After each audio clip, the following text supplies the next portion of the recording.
The Galaxy S9 and the Galaxy S9 Plus are here, and it's finally time for the hands-on experience you've all been waiting for. Samsung has basically kept the same build style as last year, and the year before, and the year before that. And they have never really failed a durability test yet, so it's working for them. But it's time to see what happens with this new Galaxy S9. Let's get started.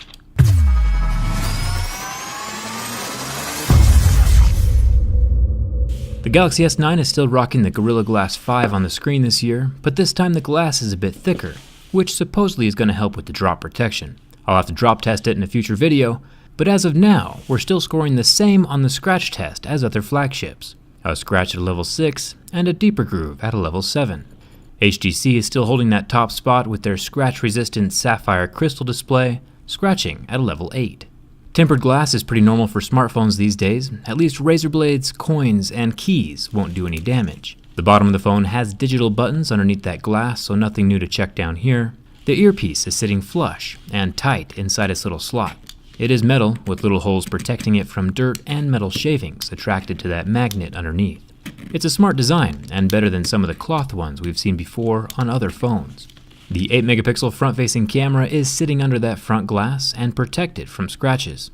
The sides of the phone come with a thin plastic covering protecting that painted surface underneath. I'll peel that off so we can get some adequate verification of the material.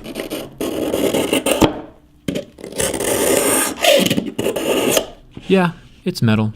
One cool thing about this phone is that Samsung has upgraded the aluminum, so it is more scratch and impact resistant. This has added about 8 grams of weight to the phone, since the glass is a bit thicker too, but in my mind, weight is associated with quality, so I'm fine with these upgraded materials. The SD card slot up top is upgraded to hold an impressive 400 gigabytes of whatever you need that many gigabytes for. It's nice to have more features than you could ever need on a phone. All the buttons are still made from metal, and oh, Samsung took that dedicated Bixby button that nobody wants and upgraded it to version 2.0. So that's cool. Down here at the bottom of the phone we have the USB-C slot as well as the headphone jack, which makes the S9 definite daily driver material. I don't use the 3.5 jack often, but it's incredibly nice to have on the phone when I do need it. The camera on the back of the phone is where we start to see some pretty significant improvements over the Galaxy S8, which I'll get to more in a second. This 12-megapixel sensor is still protected by glass, and thankfully, the fingerprint scanner is now below the camera in a much more reachable location. Thumbs up for that, Samsung.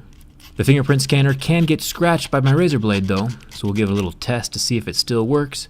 And even with that much damage to the surface, it still functions like a champ. Pretty solid. Now let's see what that camera can do. One thing Samsung did add this year is something called the AR emoji, which makes a little resemblance of yourself and sticks it on screen. It's pretty similar to the Animoji that we saw on the iPhone X. But if you look closely at my lips, one follows a lot closer than the other one does. Fun fact, you can change different hairstyles, and in real life, back in high school, my hair looked a lot more like this. No joke. If you scroll back far enough on my Instagram, you can probably see a couple more pictures. Long story short, if you're into animated characters, the iPhone is probably going to be the way to go. The lips actually work. So D-Brand did say they were going to send me some new skins to show off in this video. I haven't seen them yet though, so I'll just leave a link down in the video description. You can check out their new selection so you can hide the fingerprints on the back of this glass sandwich. Thank you D-Brand for sponsoring this video, and I'll let you know if your camo skins ever show up.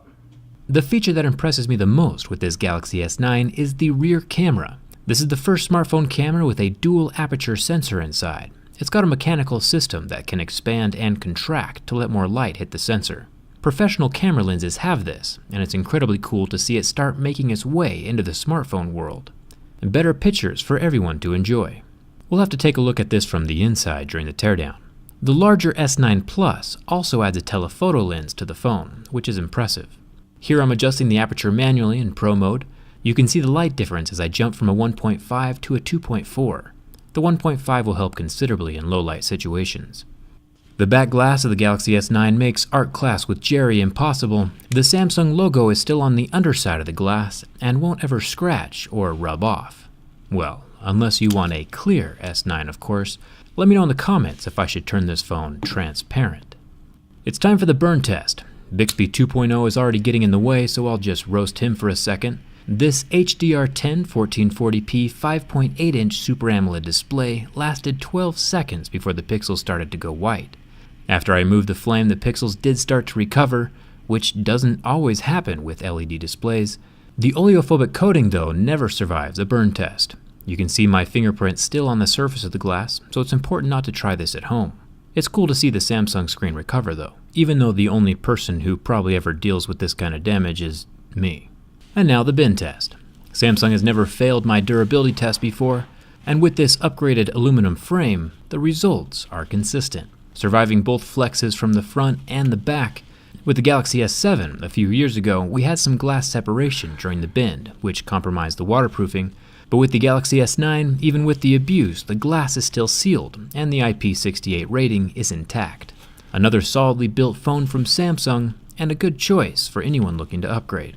I've personally been using the S8 Plus for the past year, and while this new phone is indeed tempting, it's not enough for me to switch all my stuff over.